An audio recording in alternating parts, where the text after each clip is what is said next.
Welcome back, 145. We're working off of draft number 26-0551, an act relating to alcoholic beverages. And today we got witness testimony.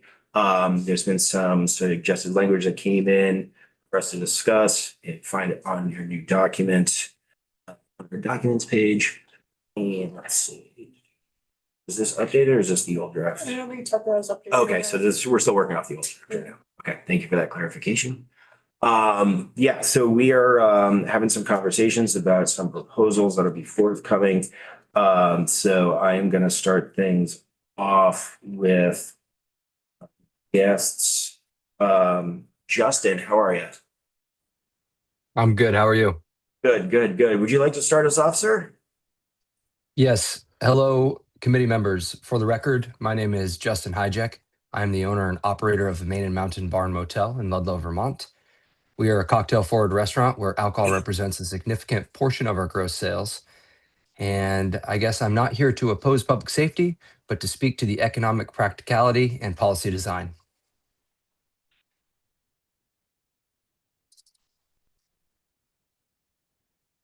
And would you like me to keep going? Oh, yeah, yeah, please, please, please. Yes, the table's Okay. yours. Yeah, feel free to speak. Sorry. Yes, no problem at all. Vermont already operates under longstanding dram shop liability laws, and as a licensee, we are retrained regularly, subjected to significant penalties, and fully liable for negligent service. My concern is not with responsibility, it is with policy design, specifically whether a blanket liquor liability insurance mandate effectively addresses public safety or whether it instead transfers financial risk in a way that may create disproportionate burdens on responsible operators.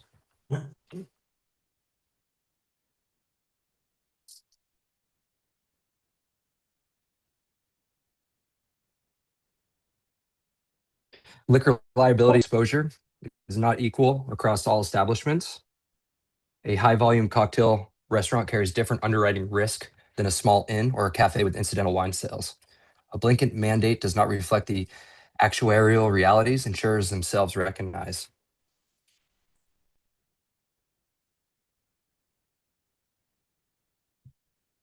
Market availability and pricing instability. The liquor liability insurance market is tightening nationally. Premium volatility and carrier withdrawal are increasing, and mandating purchase does not guarantee availability.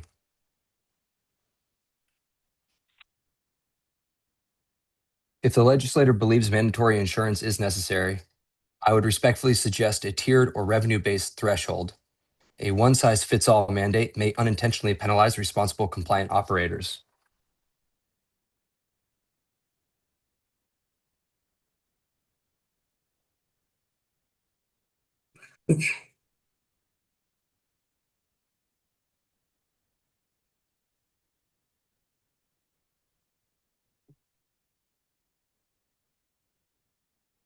I support responsible alcohol service. I support realistic standards. I do not support a universal liquor liability insurance mandate that applies equally to all establishments regardless of business model or risk profile.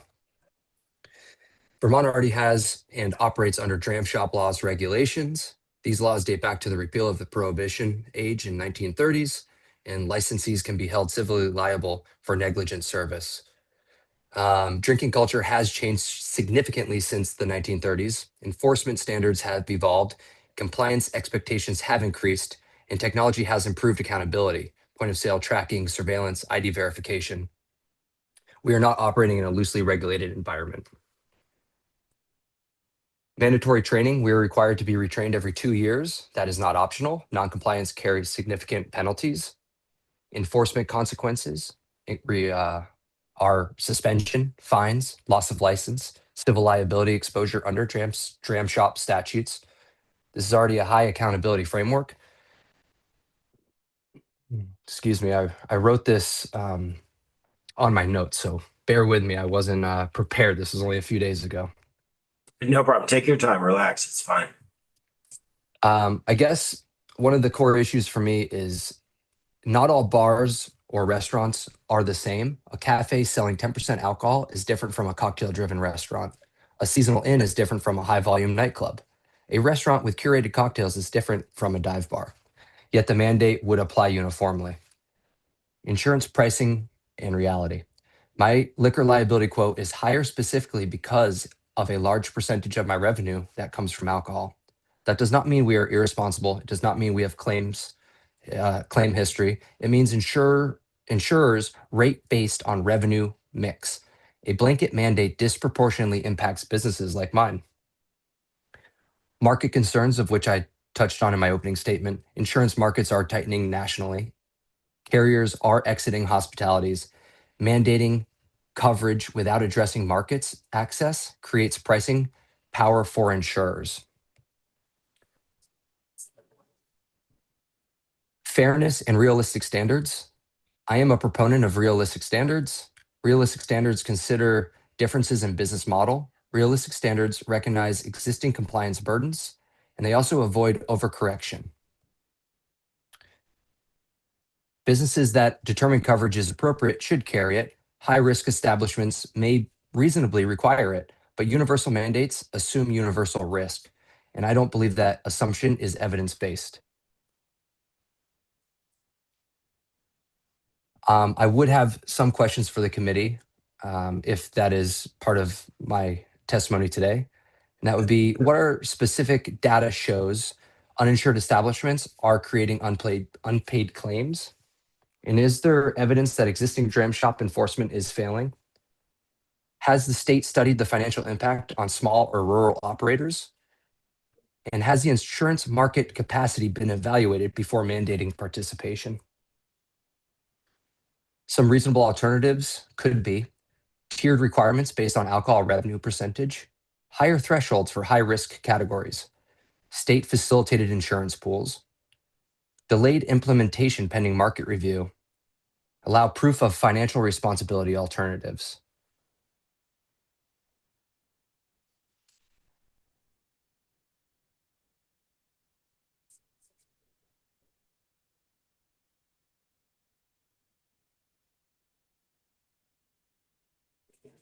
In closing, I would like to say that I support accountability and responsible service. My concern is that this mandate addresses financial transfer of risk rather than the root cause of negligent service.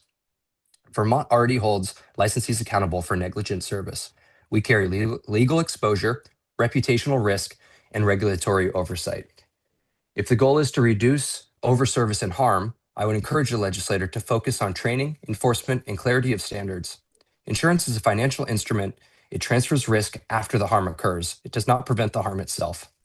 My concern is that a blanket mandate may unintentionally penalize responsible operators while doing little to address the root causes.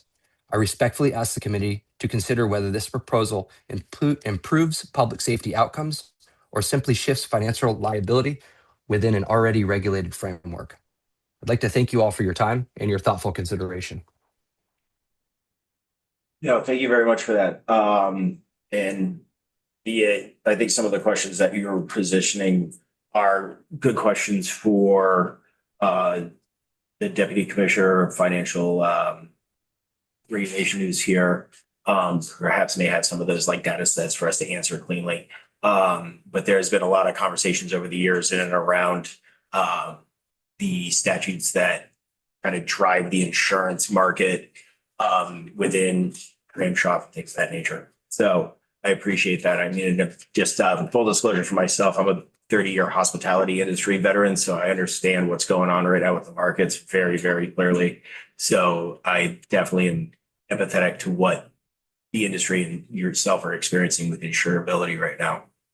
So I guess one question I have for you is, when you were trying to, in the process of attempting to source an insurance carrier, what did that look like just to find a carrier?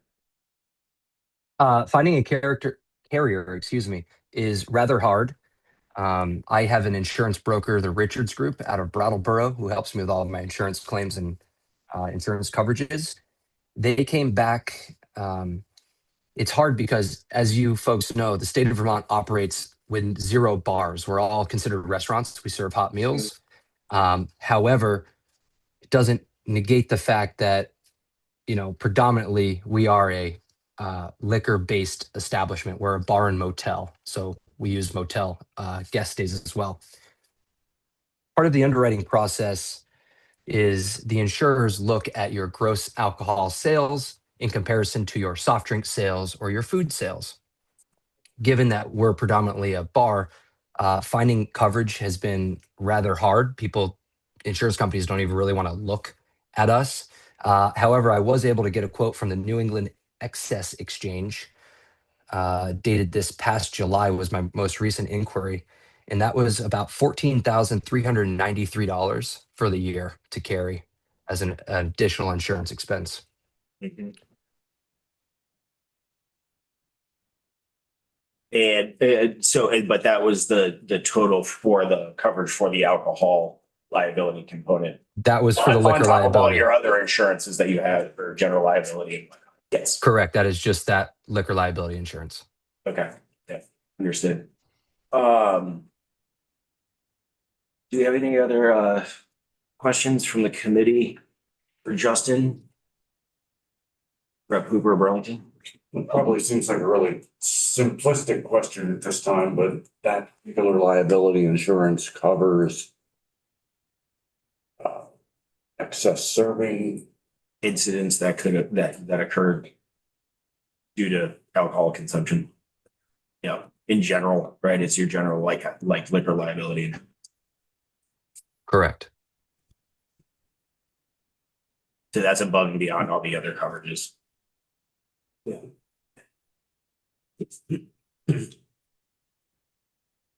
Justin, if you don't mind sticking around, we're gonna, talk to our other witnesses right now, but having your input could be a resource if you have the time to stay with us. I'm happy to stay on. Thank you. I think I'm gonna shift over next to Amy Spear, President of Vermont Chamber, joining us via Zoom.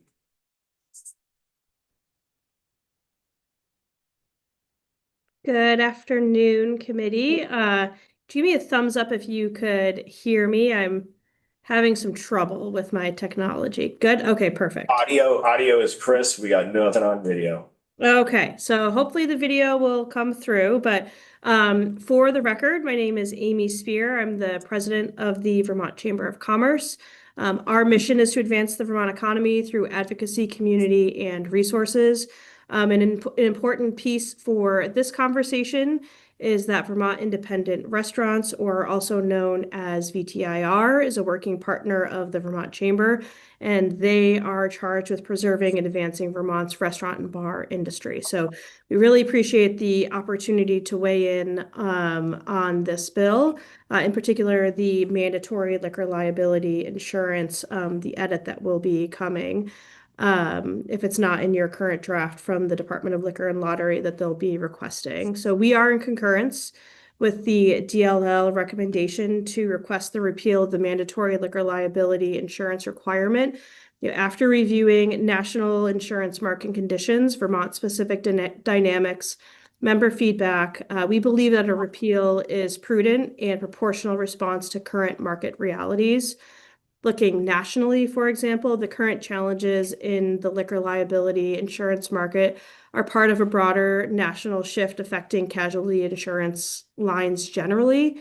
Across the country, insurers are navigating higher overall liability claim costs across multiple sectors, increased defense and litigation expenses, greater unpredictability in jury outcomes, reinsurance market tightening, and reduced capacity, adjustments in underwriting appetite across certain lines. And these dynamics are affecting many industries, not solely hospitality. Liquor liability coverage is influenced by the same national casualty and reinsurance pressures, impacting commercial auto, general liability, and umbrella coverage.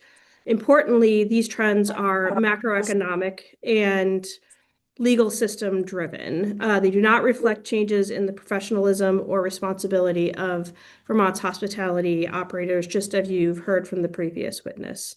Looking at Vermont's market dynamics, Vermont's insurance market is particularly sensitive to volatility because it's small and it's concentrated. So structural characteristics, looking at a limited risk pool, a predominance of small independently owned businesses, seasonal revenue patterns, fewer carriers actively writing liquor liability policies, just a few things that are impacting the current market. And in smaller markets in general, pricing can fluctuate more significantly in response to national trends. So we're becoming an outlier here because of our small scale.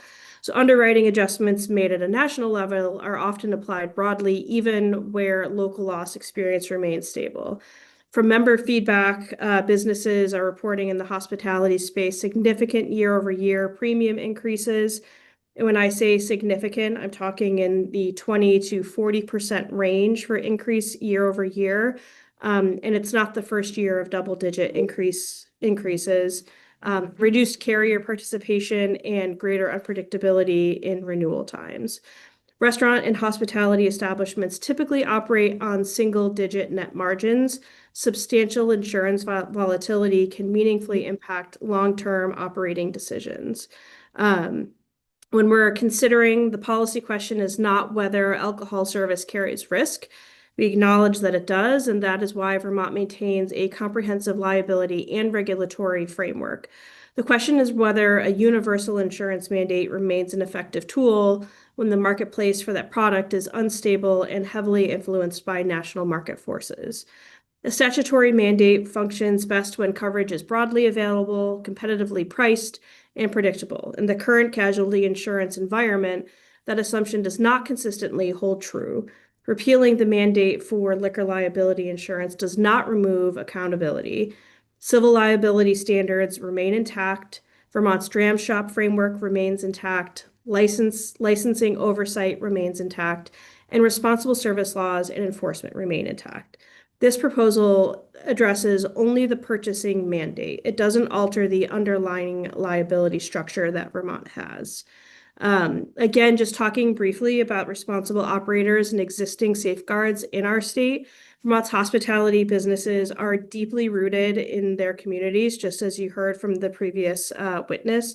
They depend on long-term customer trust, local reputation, and responsible stewardship of their licenses. And responsible alcohol service in Vermont is governed by statutory dram shop liability, criminal statutes, licensing oversight, education and compliance requirements, and local and state and law enforcement. And I just want to reemphasize that those safeguards all remain intact, whether or not there's a mandated liquor liability insurances. Oh, did someone say something? No, that was just the door. Keep going. Oh, okay. My apologies. No, All right. no, problem at all. Good ear. Insurance provides financial certainty. It supports long-term planning and strengthens professional risk management standards, even when not contractually required. And many operators elect to carry coverage because it's prudent and responsible business decision. However, the market is not there right now. The concern before the legislature is not a lack of willingness to insure, it's the instability and unpredictability of the current marketplace. So we see the repeal of the mandate. It does not represent a retreat from accountability. It recognizes that a universal statutory requirement presumes a consistently functioning insurance market. When coverage becomes volatile, constrained, or misaligned with scale of risk, regulatory flexibility becomes appropriate, and I would say this is a case here. And also important to note that negligent conduct does remain subject to civil liability with or without mandatory liquor liability insurance. So, I think I'll stop it there. I apologize that my camera did not come on for this testimony, but I'm happy to take any questions you might have about the landscape in which operators are working in Vermont, or maybe what they're seeing at scale in the state. So would love any questions if you have them. Any questions from the table? I want to ask you folks first because I could talk about this all day.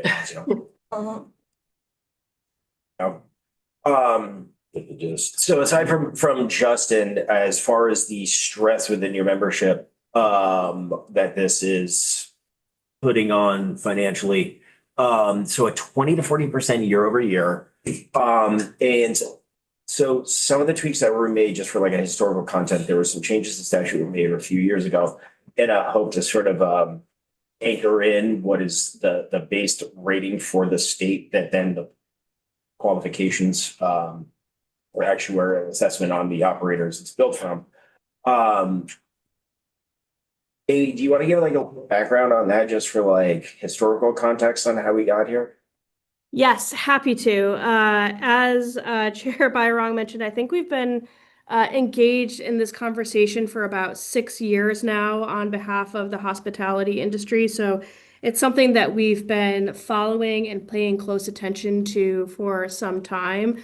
It started as conversations with members, as they often do when we find an issue with I'm seeing year over year increases in my liquor liability insurance. I don't have access to liquor liability. So in 2023, fast forward a little bit there was some significant dram shop law changes that were made.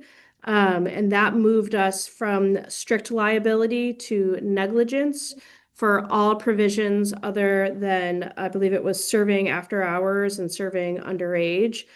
At the time before these dram shop law changes, Vermont had an ISO rating of a 10. So ISO is a widely accepted insurance rating that's used across different types of lines, but it's rating how risky is that pool. And Vermont was ranked the riskiest pool possible because of the way our dram shop laws were written. It was us in Alabama that were ranked the worst in the nation to procure liquor liability insurance. So thank you to the legislature at that time. Dram shop laws revisions were passed, and our ISO rating was changed from a 10 to a 5. So that was a really important change. We're in line with our neighbors, and we're right in the middle of the pack in terms of how the insurance markets view Vermont's risk pool. However, there's still those underlying reinsurance market challenges. Is that helpful, Chair? Would you like me to go deeper? No, I think that helps just to kind of give like an understanding, we were trying to work with that ISO rating where we were one of the highest in the nation as the baseline. That change did get it down into, a regionally appropriate, wrong word, but equal starting point. But then it's just the nature of the market recently has just really driven an extreme uptick in the year over year increases. So I just wanted to have that laid out for the committee because we have several new members who weren't here when we discussed this stuff years ago. Yeah, thank you. Thank you for bringing that up. Yeah, no, and thank you. So I do want to be conscious of time because we do have a couple of other people that we want to get to today. Are there any questions for Amy right now before we shift? Nope, seeing no hands. All right, Amy, do you mind hanging out in case something pops up? Yep, absolutely. Thank you so much. I think I want to shift over to Mary Block now, Deputy Commissioner of Insurance, Department of Financial Regulation. Hi, Mary. Hello, good afternoon. So for the record, Mary Block, I'm the Deputy Commissioner of Insurance. I think Amy and Justin did most of my job for me, but I'll talk you through what we know about the liquor liability insurance market generally and in Vermont and some of what's happened over time. So as has been noted, the liquor liability insurance market across the nation is what we refer to as a hard market, a very hard market at this point. Liquor liability insurance has always been a specialty line of insurance. It is an extra risky line of insurance if you think about it from that perspective. Insurance coverage is based almost entirely on risk. And so insurance carriers look at what are the risks that there is going to be a claim with respect to a particular liquor liability insured and what is the potential cost of one of those claims. There's a lot of things that affect that. Amy raised the reinsurance market, which has become problematic across a lot of the property and casualty lines of insurance. It is that layer of insurance that insurers buy in order to help protect themselves if they can't pay claims. That tends to be a global market. It is tight right now because partially for a lot of reasons, but the property and casualty market has been, somewhat pummeled by a variety of catastrophic events, particularly on the property side. Climate related things, wildfires, earthquakes, big events. So that affects the reinsurance market globally.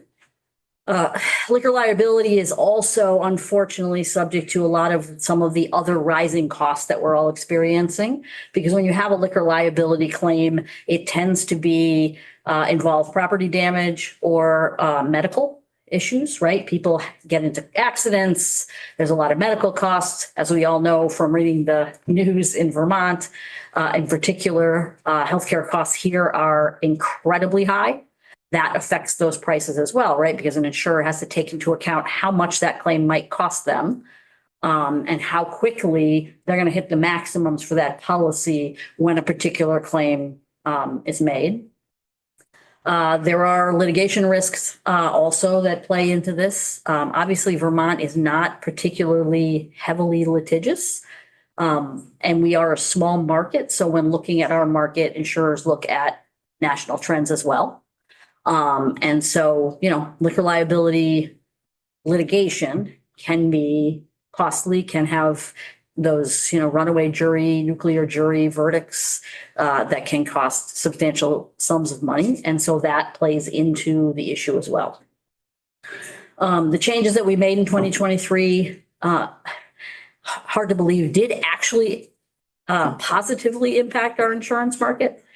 We went from that ISO rated 10 to an ISO rating of 5, talking to the brokers and to some of the insurers, the admitted insurers that write in the state of Vermont.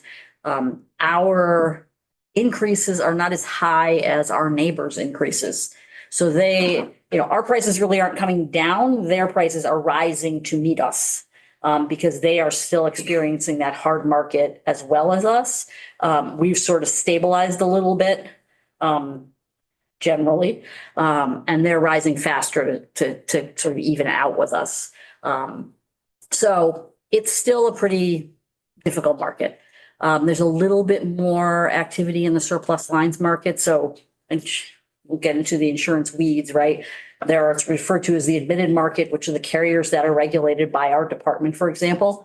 There isn't what's referred to as a surplus line or a not admitted market, which are carriers that write supplemental risk, excess risk, that are not regulated directly by us, but that are regulated by the state they're located in. They tend to take on the types of risks that standard traditional insurers are less comfortable with. So a lot of liquor liability insurance is written in the surplus lines market. And from what we're hearing, there is some improving capacity in the surplus lines market for liquor liability insurance in the state of Vermont. We are a small market. And so one of the balancing acts with a small market is to figure out, when we want to pull a lever, how hard do we pull that lever without driving business out of our state? Because to be blunt, insurers don't have to write in the state of Vermont. And if what we regulate, what we require becomes more expensive than the small market that they're going to write in is worth, it's very simple for them to just walk away. And so that's a balancing act from a competitive perspective that we always need to take into account. But we are hearing that it is freeing up a little bit. We are hearing that our rates are going up slower than everybody else's rates. So there's some good news. Everybody's rates are going up. It's just ours are going up slower. How's that? So we did have some impact when we made those changes in 23. With respect specifically to the mandate, DFR is generally never in support of mandating a specific amount of insurance because the market dictates availability. And if you're not careful about how much you mandate, you may completely write some businesses out of the market. They may just not be able to acquire that insurance. And so we generally like to let the market, control, let insureds determine what is the appropriate risk for them to take. And so look for what kind of insurance they feel is most appropriate for their business and let insurers determine how they want to manage that risk and how much of that risk they want to take on. Mandating coverage does not make coverage available, I think, as Justin said. So you could mandate coverage and then there would be businesses that would be unable to get it at all. So you have to be very careful.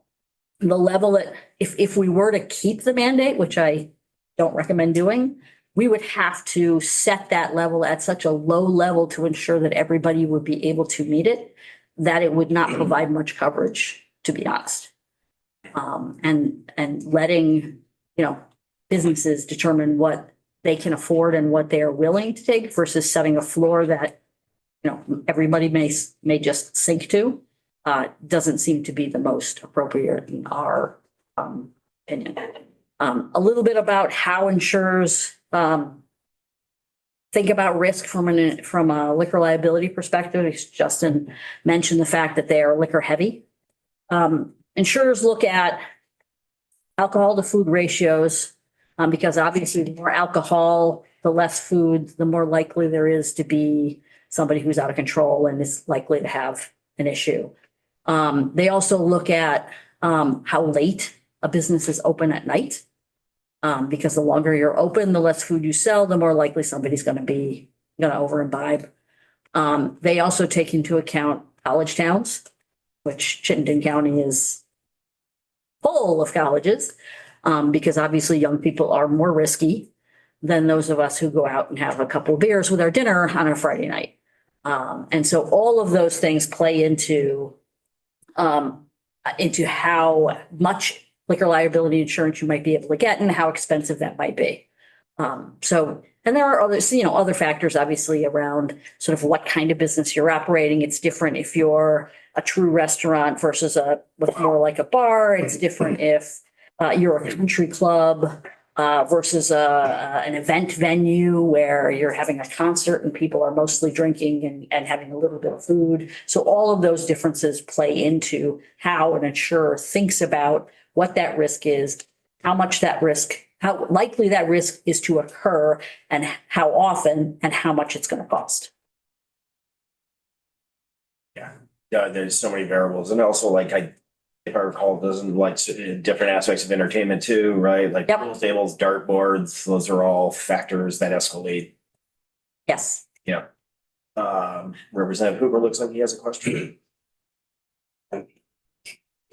So I'll blame this question on being full of data. Full disclosure. Specifically, for offering this kind of insurance, what kind of claim is no longer? Yeah, does it impact the ability for somebody to recover damages if somebody drives out of the place and they're drunk and they run into somebody? What's the bottom line impact on affected non-participant individuals? So right now, this coverage is not mandated.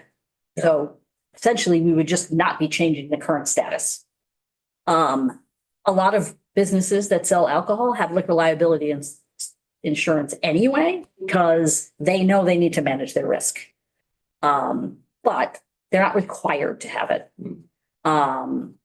They may be required if they rent their space, because a lot of landlords will require them to have liquor liability insurance. There's lots of things that factor into the fact that there are lots of businesses in Vermont that sell alcohol that have liquor liability insurance, even though they don't have to have it. That liquor liability insurance covers the liability of the person who served of the business that served the alcohol in the ultimate lawsuit potentially that occurs when something happens. So that accident happens. There will be, the owner of the business may be pulled in to determine whether they had negligence in the sale of the alcohol. And that's a negligence decision that a court will have to make about whether or not they knew that person had been drinking too much, or they should have known that person had been drinking too much. If they didn't, they're still not going to be liable, and that liquor liability insurance is still not going to cover anything. If they had some liability, then that coverage would be there to assist with that. There would also, in all likelihood, be coverage from the auto insurance company, potentially, of the person who actually had the accident. And then the court decides whether there's over and above any insurance coverage, somebody's on the hook for extra money. But that piece of insurance that would cover the bar owner who was negligent in the sale of that alcohol would be the piece that we would not be requiring, which we don't today. So we're really saying we're not going to change the state. I want to hit the pause button right there. I want to get over to Commissioner Knight.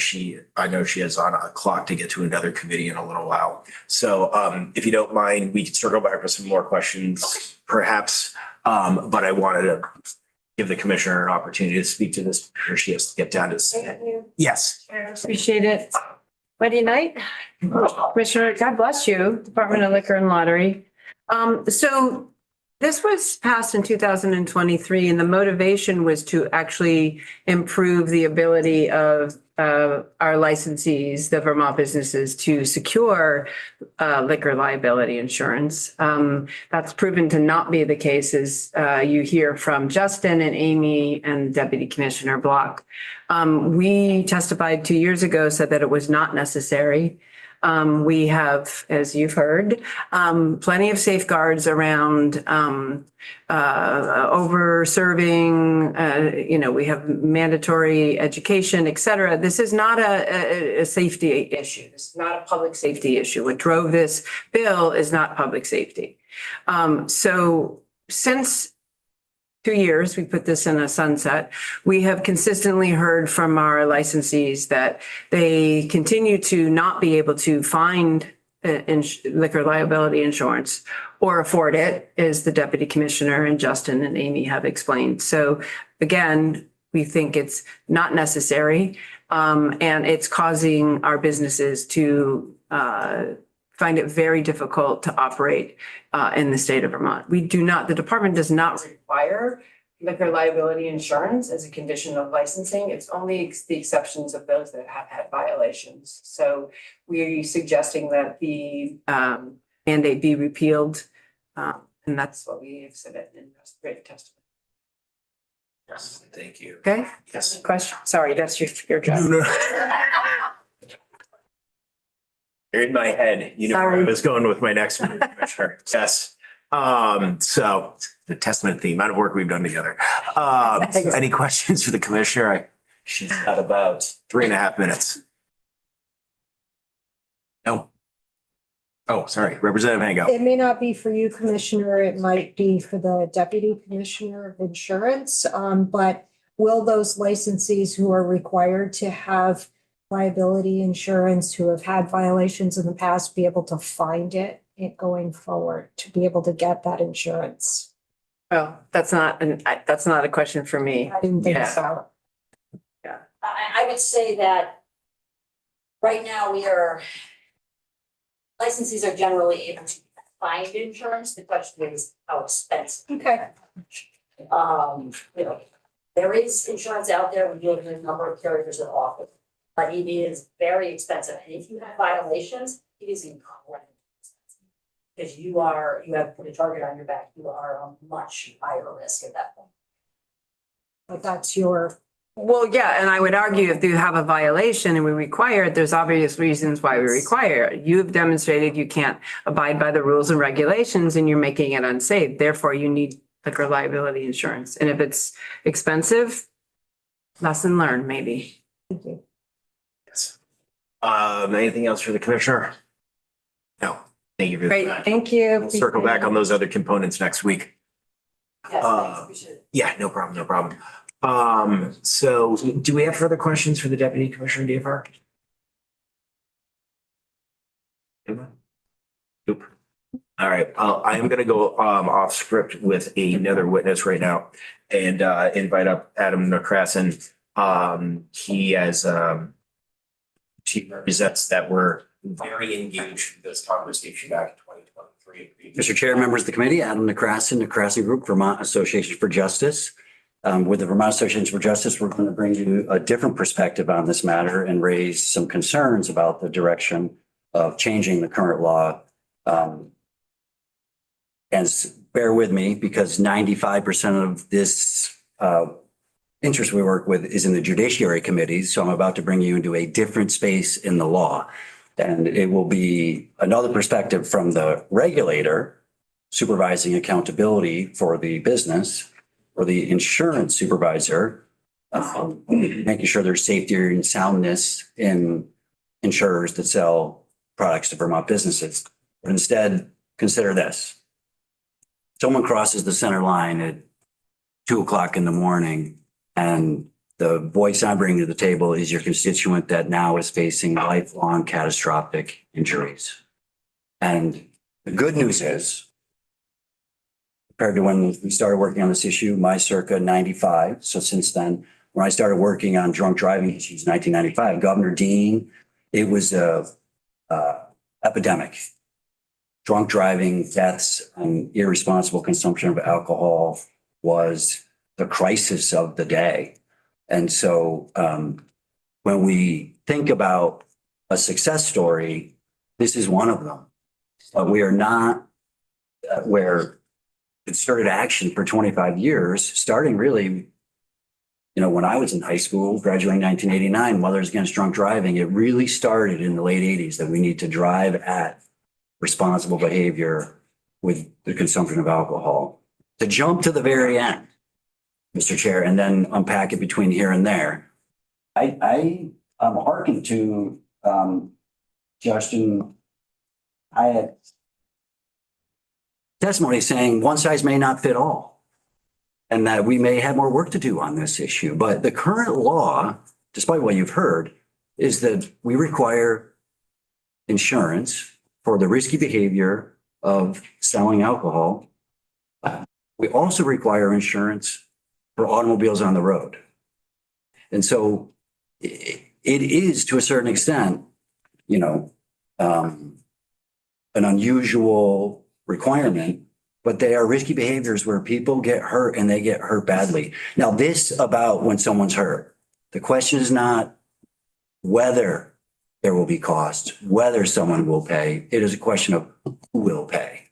We know the first person that's going to pay is the victim that's been hurt. Lost wages, loss of limb, property destroyed,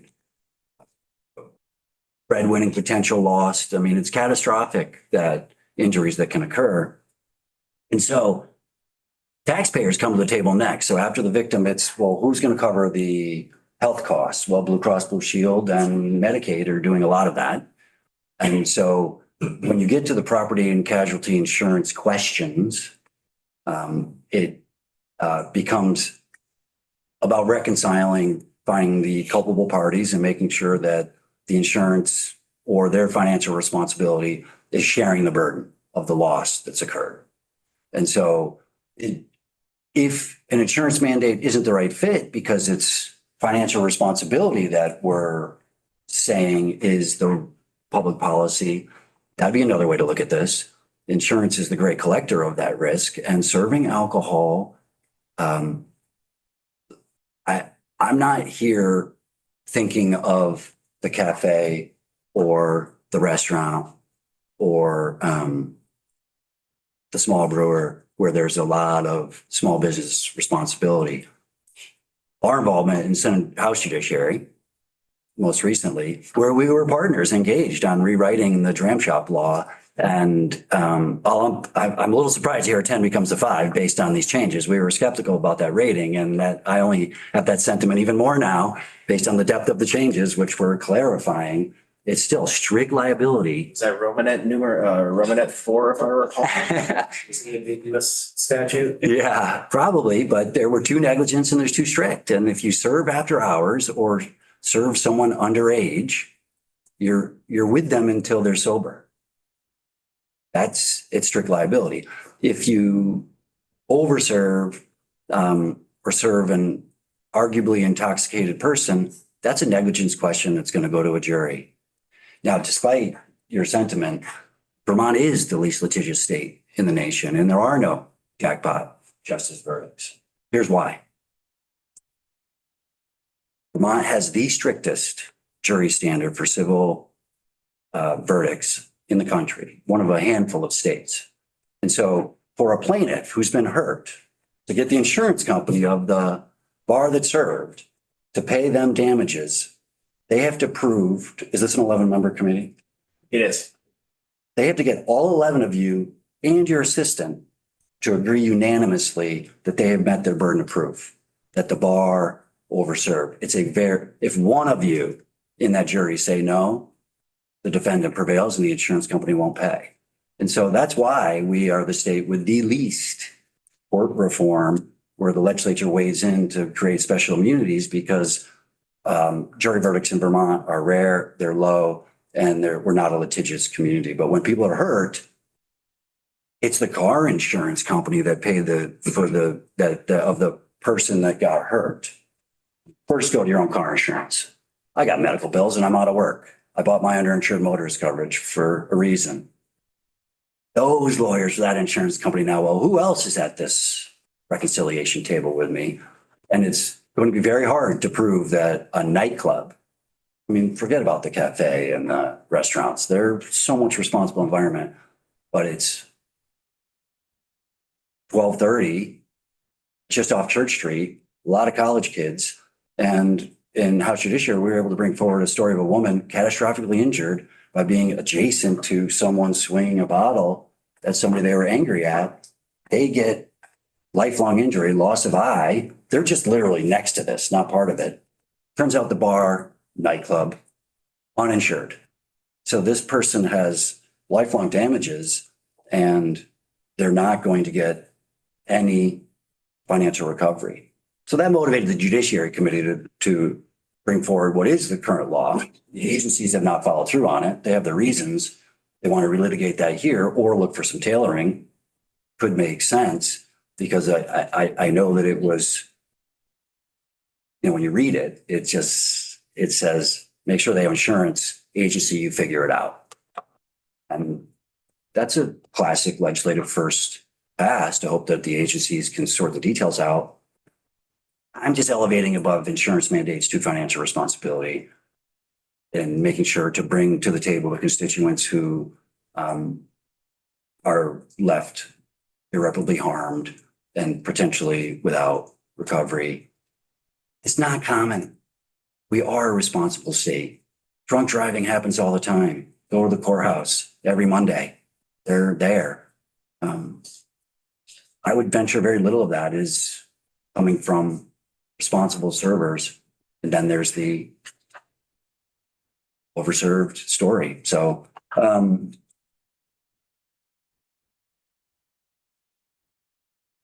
happy to follow up. Oh, no, of course.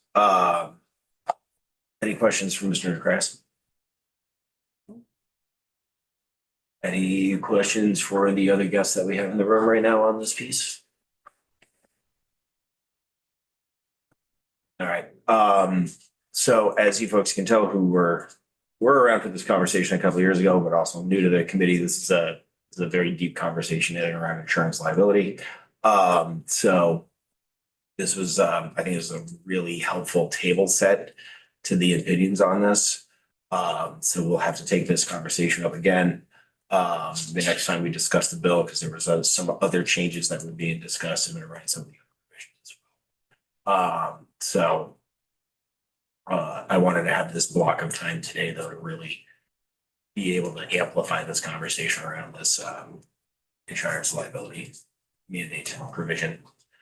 All right, last call from the table. If not, we'll take a break until 2:45 when we are scheduled to discuss and possibly vote H694, the Bennington Charter pertaining town manager contracts.